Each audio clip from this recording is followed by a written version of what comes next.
Student, आप देख रहे हैं गेजन सक्सेस पॉइंट और आज हम करने जा रहे हैं +1 अकाउंटेंसी का चैप्टर फर्स्ट, जिसका नाम है meaning and objective of accounting. तो इसके अंदर हम अकाउंटिंग क्या होती है, क्यों ज़रूरत होती है, इसका मीनिंग क्या है, फीचर्स क्या है, इसके बारे में स्टडी करेंगे। तो लर्निंग ऑब्जेक्टिव दिए हुए हैं, जैसे कि इसमें मैं आपको बता दूं कि इसकी ज़रूरत क्यों होती है, मीनिंग और इसकी कैरेक्टरिस्टिक्स, ये आज हम इस लेक्चर के अंदर स्टडी करने वाले हैं। तो सबसे पहला पॉइंट हमारा आता है नीड फॉर अकाउंटिंग, यानी कि जो ये अकाउंट है इनके बनाने की ज़रूरत क्यों होती है, क्या आवश्यकता है इनकी। तो आपको एक लाइन में बता दूं कि जो कोई भी बिजनेस करता है तो साल के एंड में वो ये पता ज़रूर लगाना चाहता है कि उसे एक साल के अंदर बिजनेस करते हुए हो गया तो उसके इस बिजनेस में उसको लाभ हुआ है या हानि।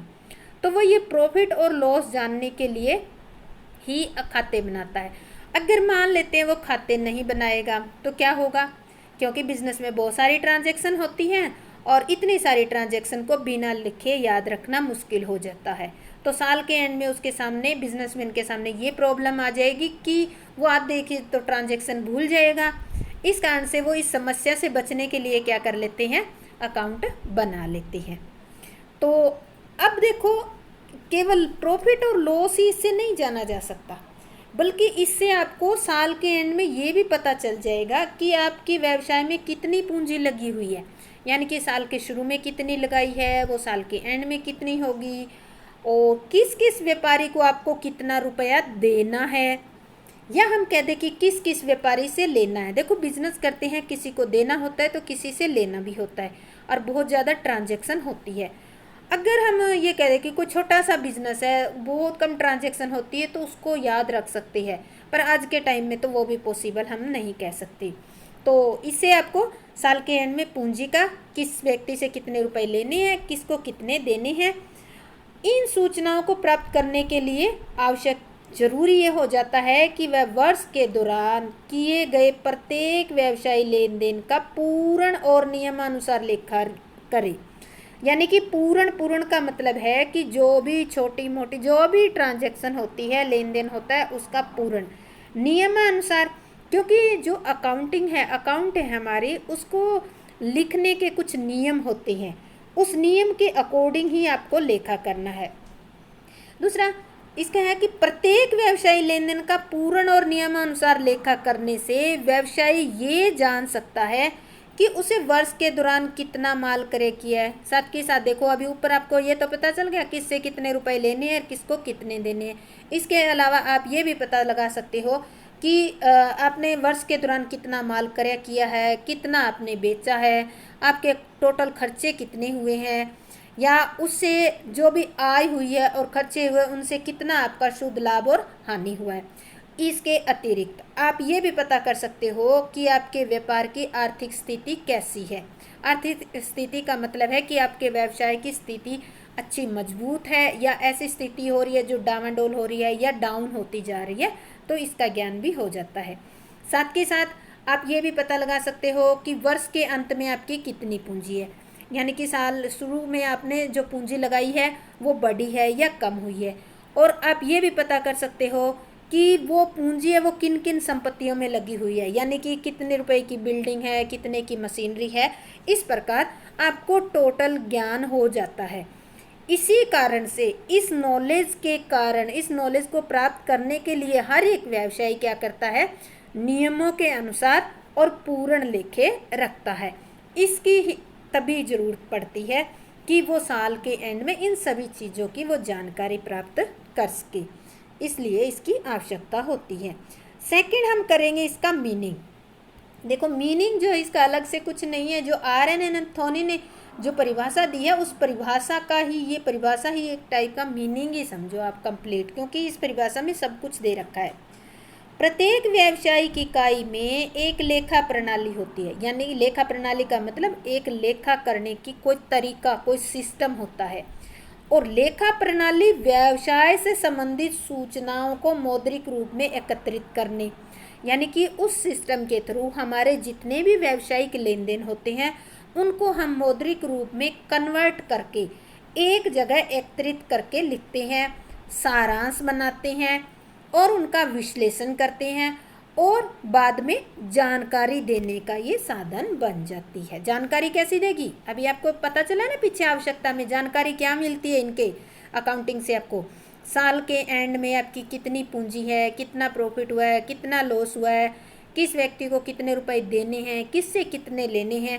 तो इस तरह से ये सारी जानकारी आपको मिल जाती है। इस कारण से इसको जानकारी देने का साधन भी कहा गया है। ये थी आपकी मीनिंग ऑफ अकाउंटिंग। इसके बाद आता है आपका इसके अंदर कैरेक्टर्स की, इसकी विशेषताएं, फीचर्स क्या है, तो इसको हम डिटेल से स्टडी करते हैं। स्टूडेंट ये पॉइंट जो है फीचर्स की बहुत बड़े बड़े हैं, आपको इतने बड़े बड़े नहीं करने, जितने मैं अंडरलाइन करते जाऊँ आपको उतने ही करने हैं, क्योंकि आपको पॉइंट को एक्सप्लेन करना है।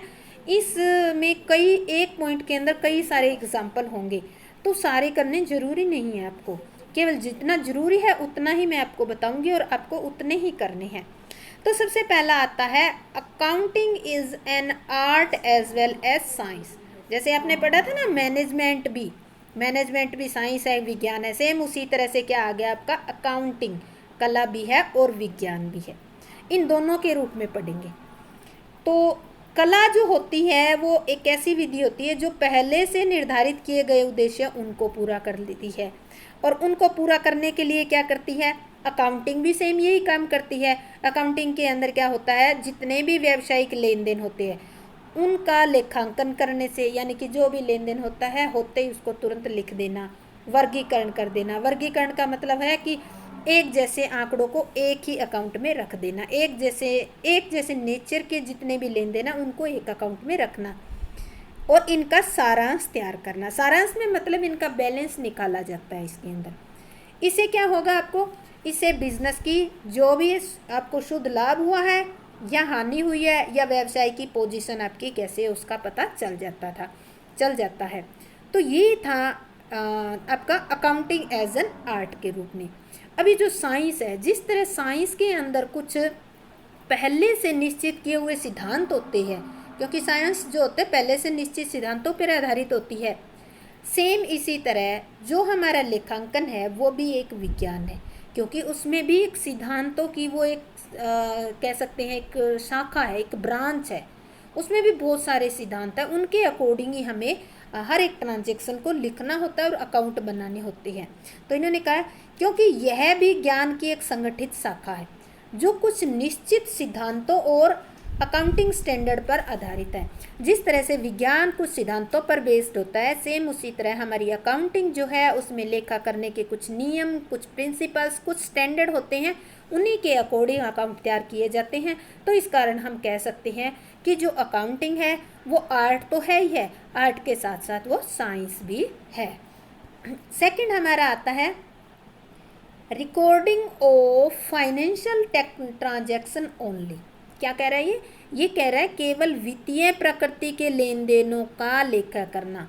वित्तीय बच्चों, वित्तीय का मतलब होता है कि उसको पूंजी में कन्वर्ट कर सकती है। तो लेखांकन में केवल उन्हीं लेन देनों और घटनाओं को हम पुस्तकों में लिखें। पुस्तकों का मतलब है कि जिन पुस्तकों में हम अकाउंट बनाते हैं उनमें लिखेंगे, जिन्हें केवल मुद्रा में व्यक्त किया जा सकता है। मुद्रा मतलब जिसको हम मनी में, पैसे में कन्वर्ट कर सकते हैं, क्योंकि व्यवसाय में बहुत सारी ऐसी घटनाएं और लेन देन होते रहते हैं जो व्यवसाय के लिए तो बहुत महत्वपूर्ण होते हैं, पर उन्हें हम मुद्रा में कन्वर्ट नहीं कर सकते। और अगर कन्वर्ट नहीं कर सकते हैं तो हम क्या करेंगे? उनका लेखा भी नहीं कर सकते।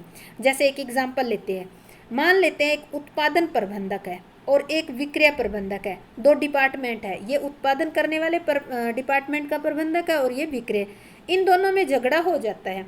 तो झगड़ा हो जाएगा तो क्या होगा? व्यवसाय को नुकसान हो जाएगा, पर वो उस नुकसान को हम रुपए में काउंट नहीं कर सकते कि इन दोनों की झगड़े की वजह से हमारे व्यवसाय को कितना नुकसान हो गया।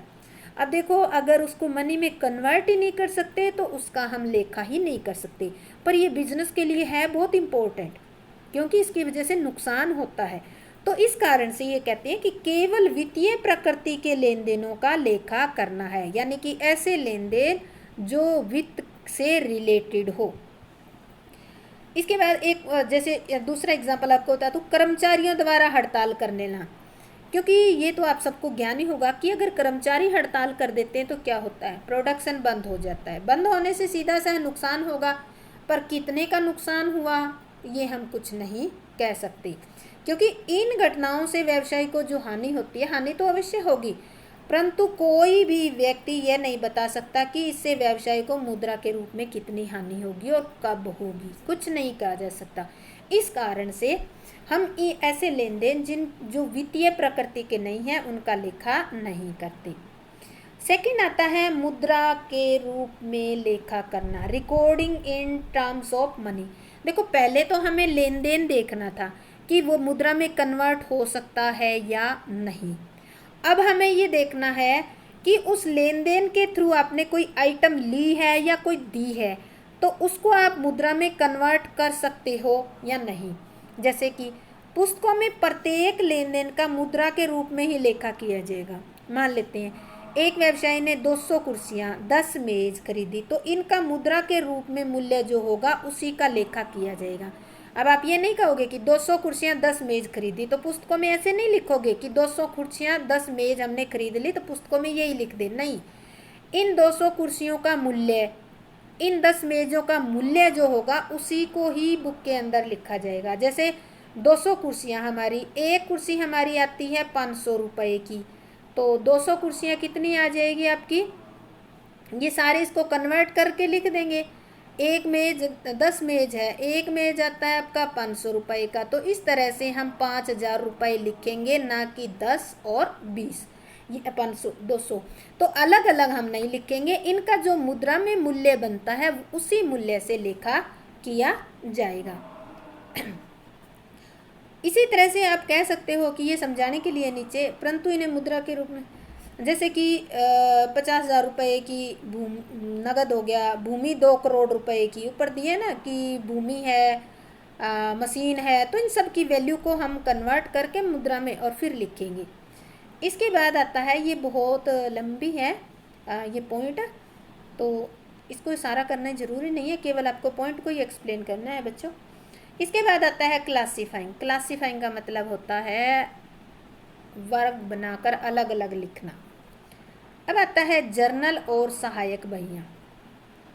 ये आपके जर्नल वर्ड जो है ना, ये आपको आगे चैप्टर आएगा उसमें बहुत अच्छे ढंग से समझ आ जाएगा। और सहायक बहियाँ, ये भी बहियाँ भी आगे आपको समझ आएगा, पर थोड़ा सा मैं बता दूँ, ये जो जर्नल और सहायक बहियाँ है, ये एक ऐसे रजिस्टर मान सकते हो जिसमें लेन देन होते ही फर्स्ट टाइम लिखा जाता है, उनको कहती है। यानी कि अगर छोटा बिजनेस है तो आपका जर्नल में लिखा जाएगा, एक बुक लगा लेंगे, जर्नल बुक कहेंगे, सारे लेन देन उसमें लिख देंगे। अगर मान लेते हैं आपका बिजनेस बहुत बड़ा है तो आप क्या करोगे, जर्नल के साथ साथ सहायक बहियाँ। सहायक बहियाँ कई टाइप की होती हैं, जैसे आपके मान लेते हैं उधार कर्या के बहुत सारे लेन देन होते हैं डेली, अगर इसमें जर्नल में लिखोगे तो ये तो रजिस्टर एक दिन में ही भर जाएगा। इसलिए उधार कर्या की एक कर्या की अलग बही लगा लेंगे, विक्रय की अलग बही लगा लेंगे, तो इस तरह अलग अलग बही लगा लेंगे। पर इन दोनों में क्या होता है, ट्रांजैक्शन होते ही फर्स्ट टाइम लिखा जाता है। तो इन सहायक बहियों में लेन देन के लिखने के बाद उनका वर्गीकरण किया जाता है। अब देखो ये जो बुक है, जर्नल है और सहायक बहियाँ, इनमें क्या होता है, लेन देन, जैसे कि पहला लेन देन हुआ आपने क्रय किया, सेकंड लेन देन हुआ आपने विक्रय किया, थर्ड लेन देन हो गया आपने किसी को पेमेंट कर दी। तो इनमें तो सीक्वेंस वाइज, जैसे पहला दूसरा तीसरा लेन देन हुआ उस तरीके से लिख देती है। पर बाद में हम क्या करते हैं, इनमें लिखने के बाद इनको वर्गीकरण करते हैं। वर्गीकरण का मतलब क्या है, एक ही प्रकृति के लेन देनों को एक ही जगह एक खाते में लिख देते हैं। जैसे हमने राम को पेमेंट की है, ठीक है, राम को जितनी भी पेमेंट की है वो उठाकर हम राम के खाते में, राम का अलग अकाउंट बना लेंगे, राम से कितने रुपए का माल खरीदा, खरीदते हमने कितनी पेमेंट की, उसके बाद हमने कितनी पेमेंट की, तो इस तरह से राम से रिलेटेड जितनी ट्रांजैक्शन होगी वो राम के अकाउंट में ही लिखी जाएगी। और जिस पुस्तकों में खातों को खोला जाता है उसे खाता बही कहते हैं। अब देखो एक पुस्तक, एक बड़ी सारी बुक लगा ली जाती है और उसमें सभी खाते खोले जाते हैं, राम का खाता, श्याम का खाता, क्रय का खाता, विक्रय का खाता, इस तरह कोई खर्चा किया है तो उसका खाता, सभी तरह से, यानी कि हर एक ट्रांजैक्शन होती है तो कोई ना कोई उस से रिलेटेड ही होती है, क्रय से विक्रय से, तो इन सब के खाते एक बुक में बना लिए जाते हैं। तो उस बुक को कहते हैं, जिस बुक में सारे खाते खोले जाते हैं उसको लेजर कहते हैं। तो वर्गीकरण का मतलब ये है कि एक प्रकृति के लेन देनों को एक ही जगह एक खाते में लिखना। जैसे एग्जाम्पल दिया इन्होंने, मजदूरी खाता वर्गीकरण अलग अलग शीर्षकों में, लेजर में क्या करते हैं, अलग अलग शीर्षकों में बांट देते हैं, मजदूरी खाता, वेतन खाता, विज्ञापन व्यय खाता, कमीशन का खाता, इस तरह हम बांटकर इसमें लेखा करते हैं। इसके बाद आता है सारांश, समराइजिंग। अब देखो सारांश क्या होता है।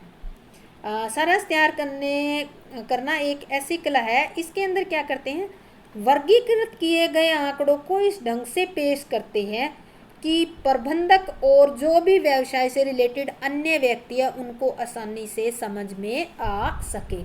यानी कि सारांश बनाने का मतलब आंकड़ों को इस ढंग से प्रेजेंट करना कि प्रबंधक और व्यवसाय से संबंधित, जैसे कि कर्मचारी हो गए, जो बैंकर्स हो गए, लोन वगैरह देते हैं, स्वामी हो गया, एक नज़र मारते ही उन सबको ये खाते समझ में आ जाए, इस तरीके से प्रेजेंट करने की कला ही एक समराइजिंग है। इसके लिए खाता बही के समस्त खातों के शेष निकाले जाते हैं। खाता बही के समस्त खातों के शेष का मतलब है कि आपको मैं बता देती हूँ, जैसे राम है, ठीक है, राम एक व्यक्ति है, हमने इससे 50,000 रुपये का माल क्या किया है, परचेज किया है, शेष निकालना बता रही हूँ। इसको हमने 20,000 उसी टाइम पेड कर दिए, बाकी कितने बचे, 30,000। तो इसके बाद हमने 10,000 और पेमेंट कर दी, बाकी कितने बचे, 30,000 पेमेंट होगी, और हमने माल कितने का खरीदा, 50,000 का। तो अब हम 20,000 रुपये जो है वो हम बैलेंस दिखाएंगे, हमें और पे करने हैं उसको, तो वो क्या होगा, क्रेडिटर बन जाएगा, क्योंकि उससे हमने माल खरीद रखे हैं, वो हमारे से लेने वाला है 20,000 रुपये, तो उसको हम क्रेडिटर कहेंगे। तो इस तरह से बैलेंस निकाला जाता है हर एक खाते का। और वो बैलेंस निकालने के बाद क्या होते हैं, हम ट्रायल बैलेंस बनाते हैं। ट्रायल बैलेंस में क्या करते हैं, इसके नाम से पता चलता है, ट्रायल और बैलेंस, यानी कि जितने भी सभी जो अकाउंट है उनके बैलेंस निकाल लिए, तो एक पूरा रजिस्टर, उसमें बहुत सारे खाते हैं, अलग अलग ढूंढना मुश्किल हो जाता है, तो हम क्या करते हैं, एक ट्रायल बैलेंस बना लेते हैं और उसमें सारे खातों के नाम लिख देते हैं। जैसे राम से लेने हैं 20,000 रुपये, ठीक है, एसेट्स हमारी है ऐसे करके हमारी 1,00,000 रुपये की, इस तरह कर देते हैं। कैपिटल है हमारी इतनी 2,00,000 की। तो इस तरह से एक अलग से हम अकाउंट बना लेते हैं जिसका नाम होता है ट्रायल बैलेंस। इसमें हम लिखते हैं जो अभी हमने बैलेंस निकाले थे ना, राम का निकाला, सेम उसी तरह सभी अकाउंट के निकालेंगे और इन सभी बैलेंस को यहाँ लिखकर एक ट्रायल बैलेंस बना लेंगे। ये ट्रायल बैलेंस वैसे है ना, हम जो हमारे फाइनल अकाउंट बनाने के लिए आसानी हो जाती है, इसीलिए हम इसको बनाते हैं। अब तलपट ट्रायल बैलेंस की सहायता से हम क्या करेंगे, ट्रायल बैलेंस की सहायता से अंतिम खाते तैयार किए जाते हैं। अब अगर आपको पूछा जाए कि अंतिम खाते क्या होते हैं, तो अंतिम खाते वो होते हैं trading account, profit and loss account और बैलेंस शीट। ट्रेडिंग अकाउंट तो वही कंपनियां बनाती है जो माल का निर्माण करती है, यानी कि जो मैन्युफैक्चरिंग कंपनी होती है वही ट्रेडिंग अकाउंट बनाती है। प्रॉफिट एंड लॉस अकाउंट और बैलेंस शीट सभी कंपनियां, सभी जो बिजनेसमैन है वो बनाते हैं। अब प्रॉफिट एंड लॉस अकाउंट से हमें क्या पता चलेगा, इसके नाम से पता चल रहा है कि हमारे बिजनेस में प्रॉफिट हुआ है या हानि हुई है साल के एंड में, इसका पता चल जाएगा। और बैलेंस शीट से हमें ये पता चल जाता है कि हमारे व्यवसाय की स्थिति कैसी है, अप जा रही है या डाउन जा रही है। तो इस तरह से ये खाते बनाकर हम बैलेंस शीट बनाकर हम व्यवसाय की वित्तीय स्थिति को प्रदर्शित करते हैं। इसके बाद आता है अकाउंटिंग साइकिल। अकाउंटिंग साइकिल जो है ये एक बहुत ही इम्पोर्टेंट पॉइंट है, इसको मैं वेरी वेरी इम्पोर्टेंट कर रही हूँ, इसको आपको विद चार्ट करना है।